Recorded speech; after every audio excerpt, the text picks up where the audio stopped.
The book of 2 Kings, chapter 24, verse 1. 2 Kings 24 and 1. 2 Kings, the 24th chapter, and the first verse. It gets bad here. King Nebuchadnezzar, King Nebuchadnezzar, however we pronounce it. Let's just say King Nebuchadnezzar comes to Judah. In the time of Jehoiakim, King Nebuchadnezzar of Judah came to the country of Judah. Jehoiakim served Nebuchadnezzar for 3 years. Then Jehoiakim turned against Nebuchadnezzar and broke away from his rule. The Lord sent groups of Babylonians, Arameans, Moabites, and Ammonites to fight against Jehoiakim. He sent them to destroy Judah. This happened just as the Lord had said. He used his servants, the prophets, to say those things.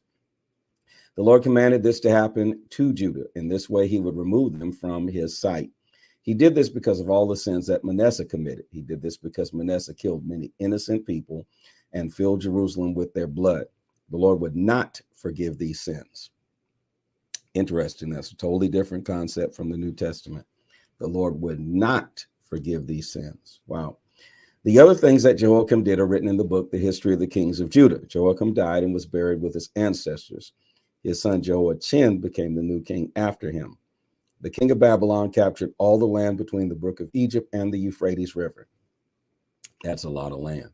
This land was previously controlled by Egypt, so the king of Egypt did not leave Egypt anymore. Nebuchadnezzar captures Jerusalem. Jehoiakim was 18 years old when he began to rule. He ruled 3 months in Jerusalem, and his mother's name was Ahushta, daughter of Elnathan from Jerusalem. Jehoiachin, that's interesting. Why doesn't it? Oh, yeah, okay. Jehoiachin did what the Lord said was wrong. He did all the same things that his father had done. At that time, the officers of the king of King Nebuchadnezzar of Babylon came to Jerusalem and surrounded it. Then King Nebuchadnezzar of Babylon came to the city. King Jehoiachin of Judah went out to meet the king of Babylon. His mother, his officers, leaders, and officials also went with him. Then the king of Babylon captured Jehoiachin. This was during the 8th year of Nebuchadnezzar's rule. Nebuchadnezzar took from Jerusalem all the treasures in the Lord's temple and all the treasures in the king's palace. He cut up all the golden dishes that King Solomon of Israel had put in the Lord's temple. This happened just as the Lord had said. Nebuchadnezzar captured all the people of Jerusalem, including the leaders and other wealthy people. He took 10,000 people and made them prisoners. He took all the skilled workers and craftsmen. No one was left except the poorest of the common people. Nebuchadnezzar took Jehoiachin to Babylon as a prisoner.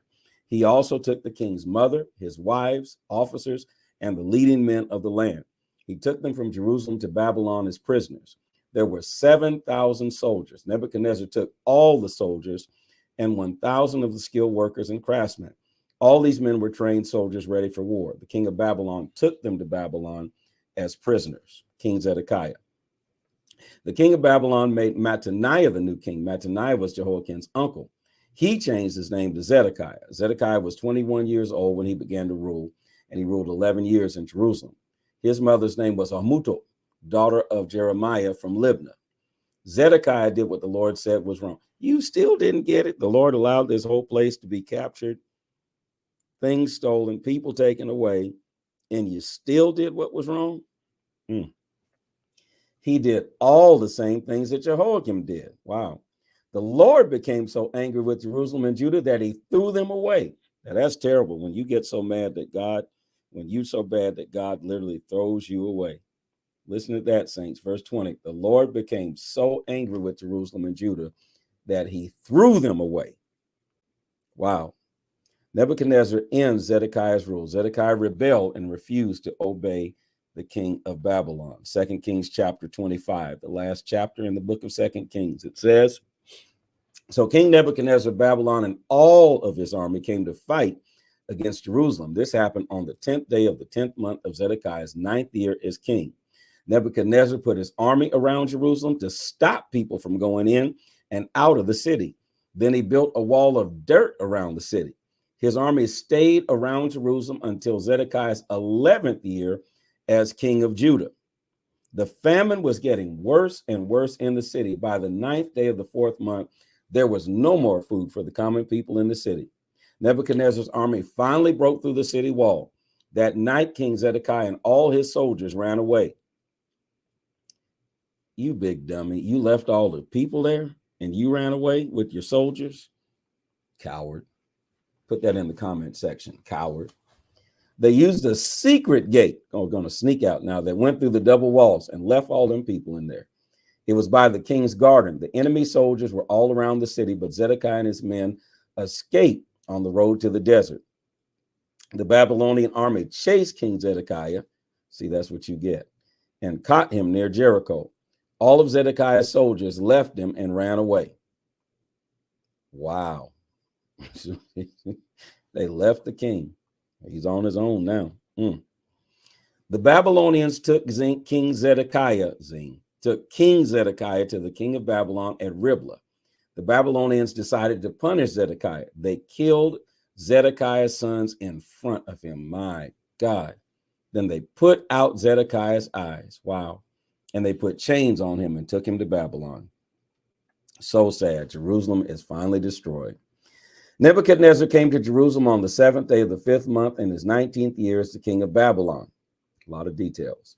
The captain of Nebuchadnezzar's best soldiers was Nebuzaradan. Nebuzaradan burned the Lord's temple, the king's palace, and all the houses in Jerusalem. He destroyed even the largest houses. Well, that's it. The end of Solomon's temple. Then the Babylonian army that was with Nebuzaradan pulled down the walls around Jerusalem. Nebuzaradan captured all the people who were still left in the city. He took all the people as prisoners, even those who had tried to surrender. He let only the poorest of the common people stay there. He let them stay so that they could take care of the grapes and other crops. Now, why would I want to take care of grapes and crops and God's temple is torn down and the whole city is down? Wow. The Babylonian soldiers broke into pieces all the bronze things in the Lord's temple. They broke the bronze columns, the bronze carts, the large bronze tape that were in the Lord's temple. They took all of that bronze to Babylon. The Babylonians also took the pots, the shovels, the tools for trimming the lamps, the spoons, the bronze dishes that were used in the temple. Wonder about the Ark of the Covenant. Nebuzaradan took all the fire pans and bowls. He took all the things made of gold for the gold. He took everything made of silver for the silver.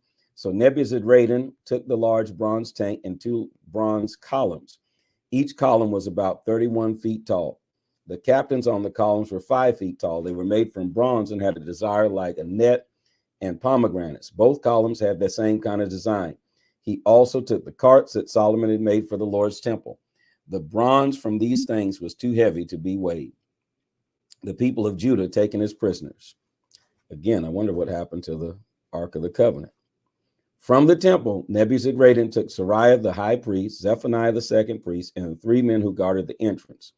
From the city, Nebuzaradan took 1 official who was in charge of the army and 5 of the king's advisors who were still in the city.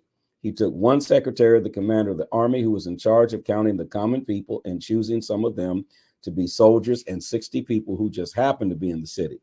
Then Nebuzaradan took all these people to the king of Babylon at Riblah in the area of Hamath. The king of Babylon killed them at Riblah, and the people of Judah were led away as prisoners from their land. So sad. Gedaliah, governor of Judah. King Nebuchadnezzar of Babylon left some people in the land of Judah. There was a man named Gedaliah, son of Ahikam, son of Shaphan. Nebuchadnezzar made Gedaliah governor over the people in Judah. The army captains were Ishmael, son of Nethaniah, Johanan, son of Kareah, Sariah, son of Tanhumeth, and from Natapha, and Jachanazzi from Makkathite. These army captains and their men heard that the king of Babylon had made Gedaliah governor. So they went to Mizpah to meet with him. Gedaliah made promises to these officers and their men. He said to them, "Don't be afraid of the Babylonian officers. Stay here and serve the king of Babylon. Then everything will be all right with you." Ishmael, son of Nethaniah, son of Lashemiah, was from the king's family.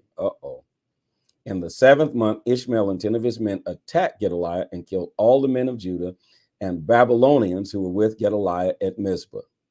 Then the army officers and all the people ran away to Egypt. Everyone from the least important to the most important ran away because they were afraid of the Babylonians.